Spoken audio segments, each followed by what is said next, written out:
Welcome back, everyone. This is for Murray State students, Shakespeare students, and folks on YouTube who just enjoy Shakespeare. This is Dr. Rusty Jones again, joined by Izzy Jones. There she is there. Let's lean her in there. Izzy, you want to say hi? No. No, she really hates this. So, and there she goes. My other dog is also at my feet. If you'd like to be introduced to him, there's Scooter. There he is. How you doing, bud? All right, he hates that too. All right, you all are exiled. Don't forget to shut the door. Thank you. Well, folks, we're on to Act One of King Lear. So that's life in quarantine for you right there. So there you go. Wanted to start with the question of genre with regard to the first act of King Lear. As I mentioned to you before, the audience coming in to see the play around 1603 or so, 1604 after it was written, may actually have known this story. It's a very old tale, but they would have known it very differently. So when the play was finally published in 1608, there you see there, the 1608 quarto calls it a history, and it's not till 1623, the folio, that it is called a tragedy. So if the audience knew the history of Lear, they knew it as a very happy story. They knew that Lear was going to cast his daughter Cordelia out. He was going to finally reconcile with her. They were going to get back together. They were going to come back into England. They were going to defeat the evil daughters Goneril and Regan. They were going to reclaim the country. And then when they saw what Shakespeare had produced, it must have been quite a shock. So the history originally almost functions like a comedy in the sense that everything works out well.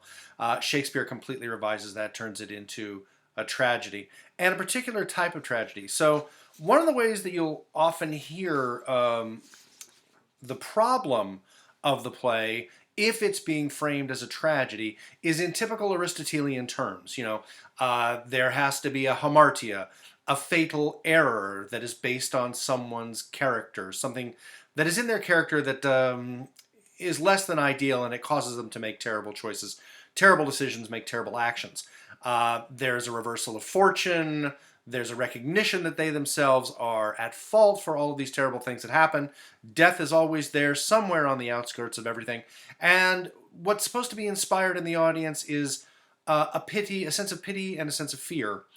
Pity for the people, the characters on stage, the great men and women who are suffering all these terrible indignities, and the fear that these things are going to happen to you. So according to Aristotle, you leave the theater feeling very, very sad, very empathetic, and a little fearful that you yourself are going to replicate the terrible things that these great men and women did.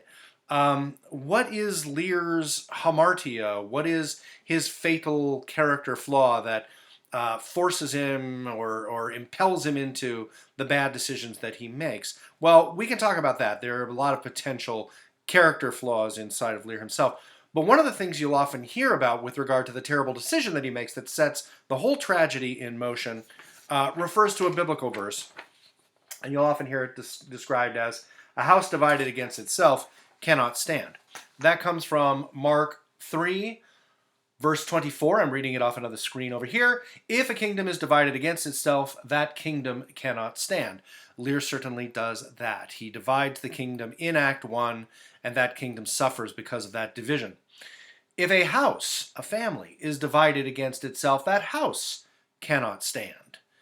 And Lear does that as well. He divides his own family. So you can think about Act 1 as setting up the major problems in the tragedy with this kind of biblical perspective that Lear is dividing both the country and he is dividing his own house. So this is part of the terrible mistakes that he makes. But what I like to focus on is how he makes this mistake. Not so much that he lays out an enormous map and he divides the country, or he intends to divide it in three. He ends up dividing the country in two. So he splits the country up, and so he sets the daughters against each other that way.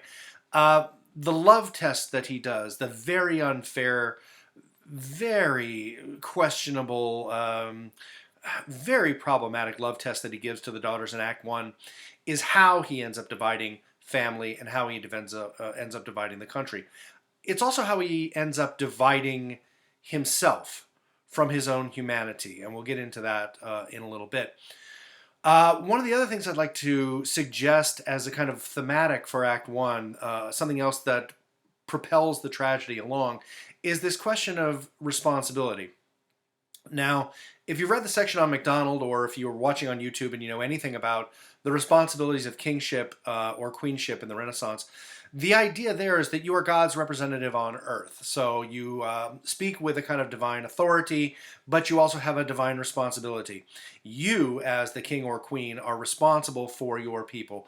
Elizabeth I spoke of herself as not just a male and female kind of mushed together in one body. She said that she had the weak and feeble body of a woman, but she had the heart and stomach of a king. She also talked about herself as being married to England. Married not to a human male, but to England itself, and that everybody in the country functioned as her children. So she took that kind of father of the country, for lack of a better term, perspective on what her relationship was to the people that she ruled. So Lear also is responsible. He is responsible for the country. He is responsible for his family. He is responsible also to himself as a human and to keep himself whole, to keep himself integrated.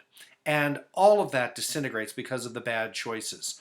He also tries to abrogate or give up his responsibilities as a king, as the father of the country, as the person who's supposed to hold the whole thing together. He tries to give up his responsibility to his family, and ultimately he tries to, or he ends up giving up responsibility for himself, and he kind of comes apart at the seams before somewhat being put back together again by the end of the tragedy. And the answer to this is, when do you get to give up as a Renaissance monarch? When do you get to give up being a king? And the answer is never. When they throw the dirt on you. When do you get to give up being a father in the case of King Lear? And the answer is the same. Never. When they throw the dirt on you. When do you get to give up all the responsibilities that come with being human? In particular, your relationship to other humans, what you owe to them, the empathy that you're supposed to show for them. When should you give all of that up? And the answer to that is also never. But Lear makes all of these errors in responsibility. So that's where we're going to start. And so I have an awful lot to talk about with respect to Lear. So I'm going to be reading an awful lot today. I'm going to hold the book right down here, right below me. We are, again, reading from the folio portion, and we are picking up scenes and characters and lines and that sort of thing from the quarto that precedes it in the book. So I'm starting in the folio section, right off the bat, with enter Kent, Gloucester, and Edmund. Kent is the good servant. Gloucester is another old member of the nobility, a little bit like Lear, though he is not king. And Gloucester, he is a nobleman in charge of the region of Gloucester in England. That's why he is called Gloucester. And his son, Edmund. Gloucester and his situation with his children is a bit of a mirror of Lear and his relationship with his children. So think about them as kind of parallel narratives going on at the same time here, and having similar things to say about rule and responsibility and being a father and the integrity of the person and all the things that I mentioned before. So Act 1, Scene 1, moving quickly through here, and if I don't get through the whole thing in 30 minutes, I'll have to come back to it at the next video.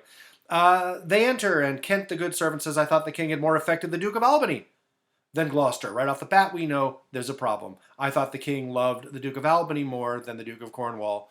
Now things are confused. Gloucester replies with, "It did always seem so to us. But now in the division of the kingdom," Lear's dividing the kingdom, "it appears not which of the dukes he values most. So we don't know which one he likes more, whether he likes Albany or whether he likes Cornwall. Goneril is married to Albany, Regan is married to Cornwall, and Cordelia is being fought over by various other monarchs from France." The way to remember that for me is, this is a really difficult play to watch sometimes. G.A. Goneril and Albany, and R.C. Regan and Cornwall, because R.C. is the cola you drink when you can't get Pepsi and when you can't get Coke. So there you go. That'll probably get me kicked off of YouTube. Sorry about that, but that's okay. Kent then draws attention to Edmund and says, "Is not this your son, my lord, Gloucester? His breeding, sir, hath been at my charge.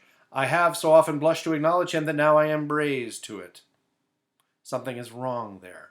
Is that your son? Well, I bred him, if that's what you mean.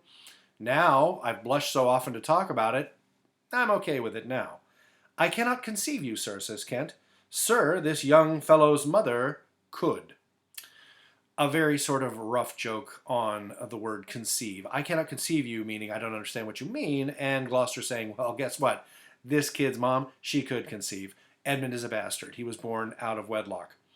Whereupon she grew round-wombed, and had indeed, sir, a son for her cradle, ere, or before, she had a husband for her bed. Do you smell a fault? That's also a filthy joke. Fault in Elizabethan slang can mean women's reproductive organs. So, do you smell a fault suggests that the problem here is the woman who gave birth to Edmund outside of wedlock, and it's all her fault and that sort of thing. So it's a bit of a filthy joke, and Gloucester's making all of these jokes while Edmund is standing right there, calling him a bastard, saying it is the fault, if you will, of his mother that he is in fact here. Kent, however, is not buying into this. He says, I cannot wish the fault undone, the issue of it being so proper. Edmund seems like a very proper man. I can't wish the fault of his birth to be undone. And Gloucester says, but I have a son. He's referring here to Edgar. But I have a son, sir, by order of law some year elder than this. Aha, we're back to primogeniture. The older son has control over the lands, titles, money, etc. of the family. So Gloucester says, don't worry about it. The fact that he's a bastard. I have a legitimate son and older than this one, therefore everything's cool. We can have fun at this guy's expense. No, we can't. Gloucester's a bad dad. Lear is a bad dad. They hold their responsibilities very, very easily with a kind of, a kind of thoughtlessness that's going to come back and bite them. But I have a son, sir, by order of law some year elder than this, who yet is no dearer in my account. Therefore this knave came something saucily to the world before he was sent for. Yet was his mother fair. There was good sport at his making, and the whoreson must be acknowledged. Gross. In front of the kid. Gloucester has his own hamartias, makes his own mistakes. The king enters, Lear enters at line 35, and says, meantime we shall express our darker purpose. That's where I'm starting, line 35. Give me the map there. That's an embedded stage direction. There must be a map, whether it's hanging on the wall, whether it's on a table, whether it's on a floor. I don't know. It's a map of England that he's going to divide up. Know that we have divided in 3 our kingdom, because he's got 3 daughters. 2 of them are married. 1's going to be married. We're going to divide the kingdom up amongst the kids. A big mistake. You're just asking for division. You're asking for the kids to fight amongst themselves. If you do this, to fight for power, to fight for money, it's a mistake. Know that we have divided in 3 our kingdom, and 'tis our fast intent to shake all cares and business from our age, conferring them on younger strengths, while we, unburdened, crawl toward death. You cannot do that. As a king or as a father, you cannot give up your cares and your business, conferring them on younger strengths, and crawl to death without burdens. Life is a burden. Life has constant burdens. Lear's trying to take the easy way. Lear is definitely someone who wants to have his cake and eat it too, and put the burden on the younger people. This is another one of his gigantic mistakes. He says that he's doing this so that the kids won't fight about it in the future, that everything will be all set out. But it doesn't work that way. If you give all of your kids all of their stuff that you're going to will to them before they die, you're just setting them up to fight, no matter what. And you've left yourself with nothing. No authority, no goods on this earth, nothing. So it's foolish things that he's doing. He then, Lear refers to at line 44, the princes from France, that's the king of France, and the prince of Burgundy, also in France, great rivals in our youngest daughter's love, long in our court have made their amorous sojourn, and here are to be answered. So these two have been rivaling for Cordelia's love, and now they're going to find out which one gets to marry her. Tell me, my daughters, and here's the big mistake. About line 47 or so. Tell me, my daughters, since now we will divest us both of rule, which you can't do, interest of territory, which you shouldn't do, cares of state, which is impossible, which of you shall we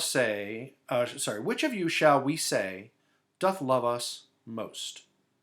that we our largest bounty may extend, where nature doth with merit challenge. This is a terrible, terrible mistake. Consider going to your kids and saying, well, whoever tells me that they love me the most gets the biggest piece of pie. Well, go ahead. What are they going to do? Either they're greedy and they want to outdo each other for the biggest piece of pie, or they're just doing what Daddy tells them to do because they love Daddy. It's a little unfair, I think, to immediately cast Goneril and Regan as being evil. Well, they're just plotting with each other. They're lying. They're sucking up to Daddy to get the biggest piece of England. Maybe they are doing that. That is a possible reading of their characters. But what are they supposed to do when Daddy says, tell me who loves me most? Well, okay, I guess so. Goneril's reaction could be read as either Daddy commands it or I'm trying to undercut my sister Regan. Sir, I love you more than word can wield the matter, dearer than eyesight, space, and liberty, beyond what can be valued rich or rare. Cordelia says to the audience, the good daughter Cordelia, turns to the audience and says, what shall Cordelia speak? Love and be silent. That's all I can do. Lear gives Goneril her section of England, turns to Regan. Regan says basically, I am made of that self-metal as my sister, the same as my sister, and prize me at her worth. In my true heart I find she names my very deed of love, only she comes too short.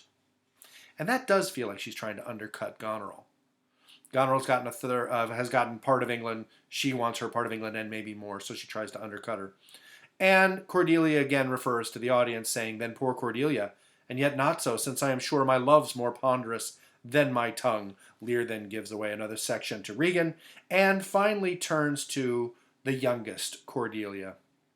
And he says at line 81, now our joy, although our last and least, to whose young love the vines of France and milk of Burgundy strive to be intertwined. What can you say to draw a third more opulent than your sisters? Speak. Well, okay, he's just shown blatant favoritism for Cordelia. Our joy. What can you say to get more than the daughters? I mean, he's just shown blatant favoritism. This is a bad dad. Cordelia's response is one of honesty and directness. She says, nothing, my lord. Lear says, nothing? Nothing. Nothing will come of nothing. Speak again. The theme of nothing is repeated several times in this play. Again in Act 1, Scene 4, line 131, and a few other places as well. Nothing can come of nothing, says Lear. Speak again. Give me the praises that I am looking for here. Nothing can come of nothing is something that's very important in the Renaissance era. And I've got another little thing to hold up here. In Renaissance theology, there's this idea that creation of the universe did come, ex nihilo sui, creating something out of nothing. In other words, those who would deny creation by saying nothing can come from nothing are not doing God the dignity that he deserves. According to Christian theology, God did not need to make the universe out of some pre-existing material or out of part of himself. He is capable of taking the nothingness and bringing something into being. God can make something out of nothing. Lear says nothing can come out of nothing.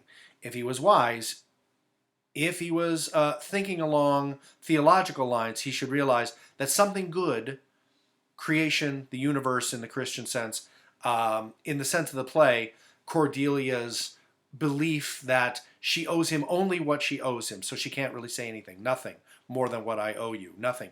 Something good can come out of that, but he doesn't realize it.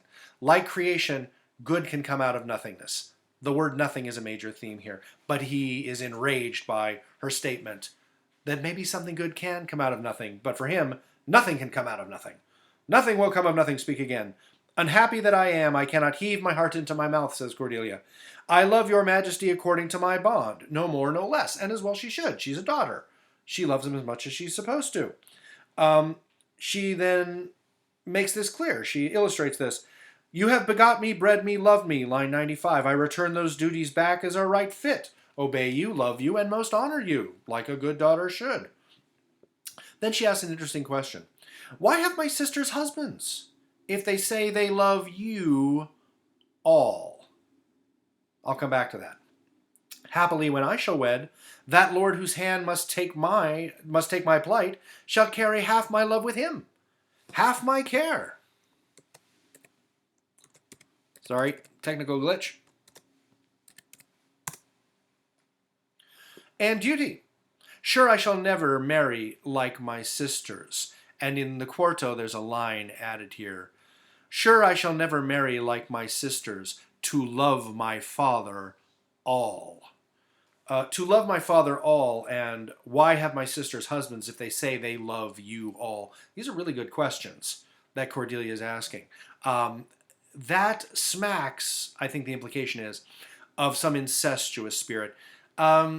Lear's question itself, tell me who loves me best, daughters, proclaim your love for me, also has a kind of a gross, kind of incestuous smack to it. Now, it isn't, technically speaking, incest. He's not looking for that kind of love. And yet, what he's asking for is too much for a child. A child owes the father exactly what they owe the father, and for a female child, when they get married, they owe this allegiance to the husband, says Cordelia in this speech. We talked about this question of incest with regard to Hamlet. For Hamlet, the marriage of Gertrude and Claudius is incestuous. Now, as we've talked about, technically it isn't. And yet, if you want to read it in certain ways, or if you want to get into Hamlet's head, it's a betrayal of old Hamlet. It's a violation of at least one biblical principle, and therefore it is potentially incestuous. At least in Hamlet's mind it is.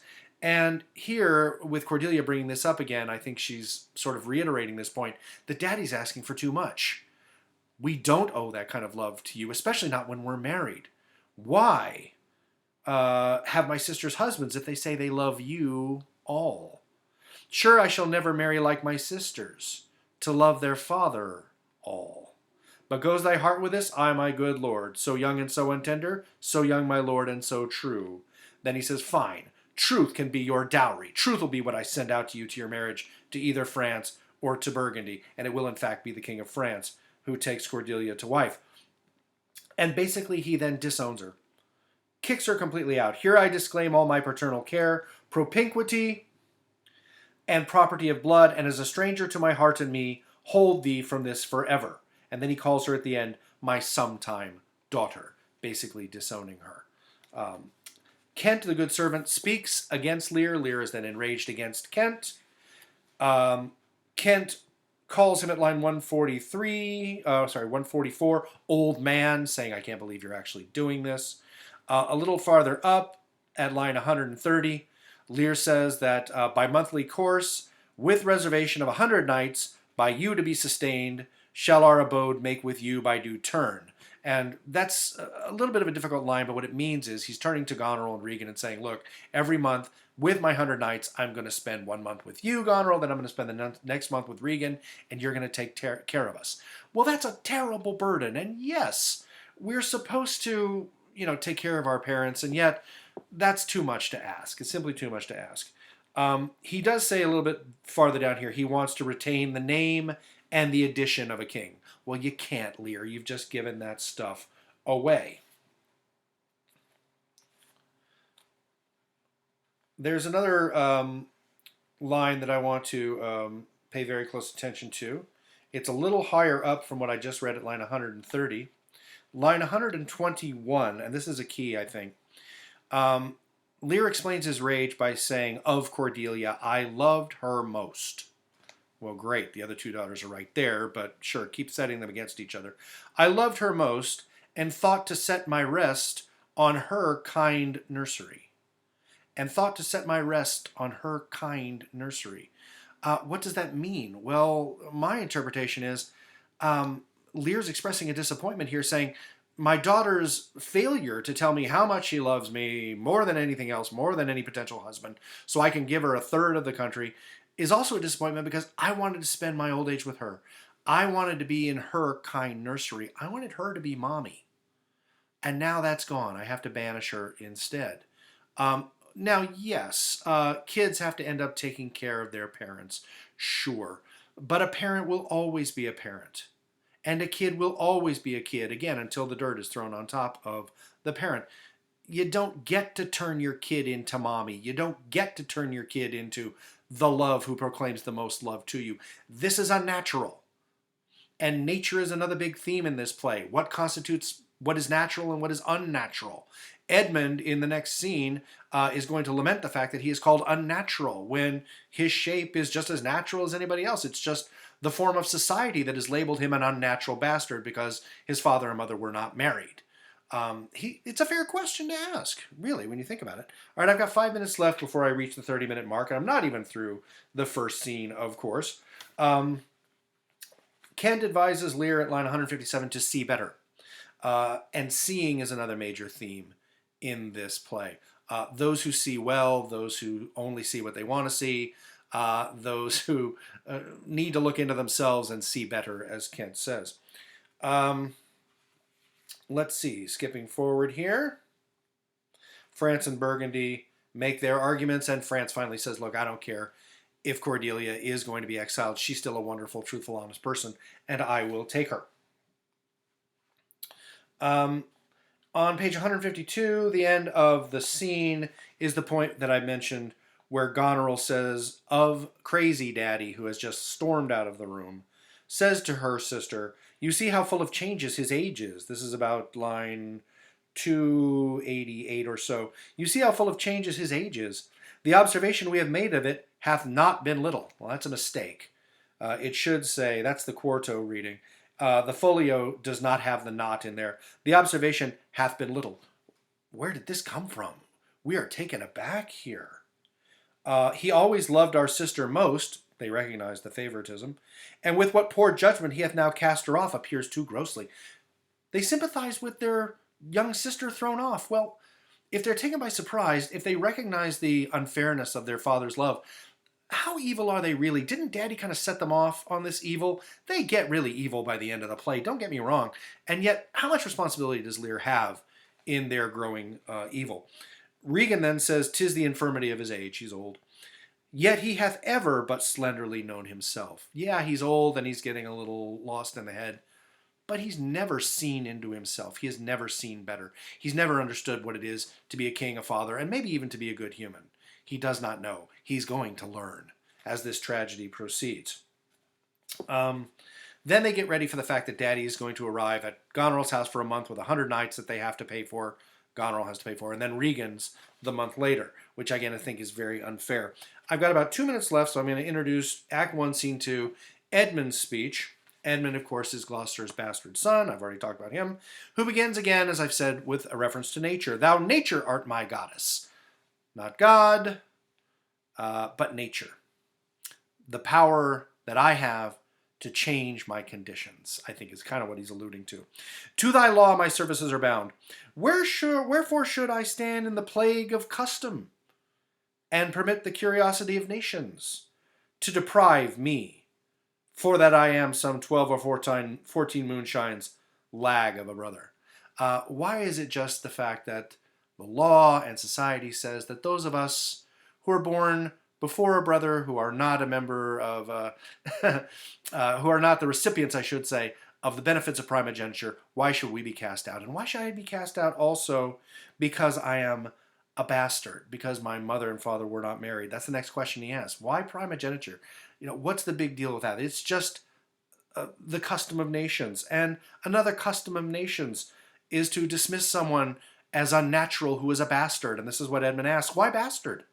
Wherefore base? Why am I called base? Why am I called lowly? When my dimensions are as well compact, my mind is generous, and my shape as true as honest madam's issue. Why brand they us with base, with baseness, bastardy, base, base? He keeps chewing this word base around. Why am I labeled as lower, as less, simply because of this custom that says that bastards are unnatural and therefore bad? Now, Edmund is bad, don't get me wrong, and yet he's got a legitimate point. Why am I labeled as such? Well, as it turns out, the label's correct with Edmund. He is not a nice person. And yet, he brings up a reasonable point. Are these biases of nations something that we should, in fact, pay attention to? Well, the suggestion seems to be, yes, we should, because you are bad. And yet, he asks a question about custom, which I think deserves a hearing.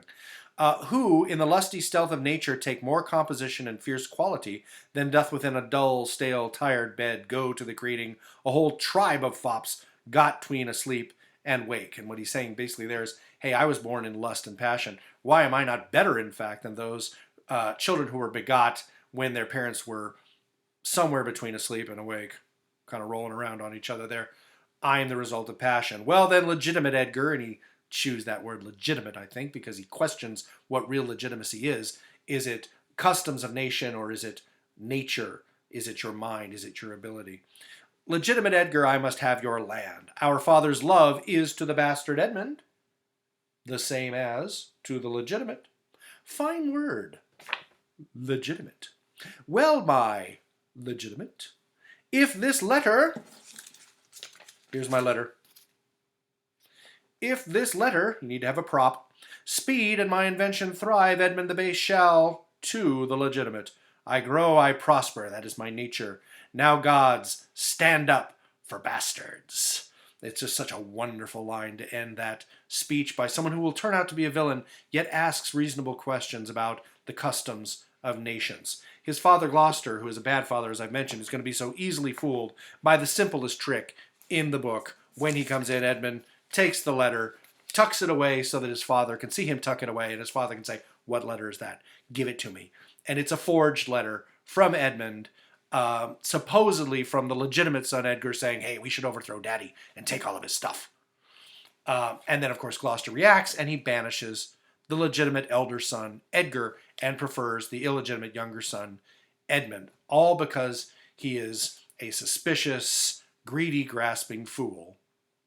Again, not unlike Lear himself in those parallel narratives. Well, that's my 31 minutes. In fact, it's about 32 minutes, so we'll continue with Act 1 next time, make it through Act 2, with any luck even into Act 3. Stay safe.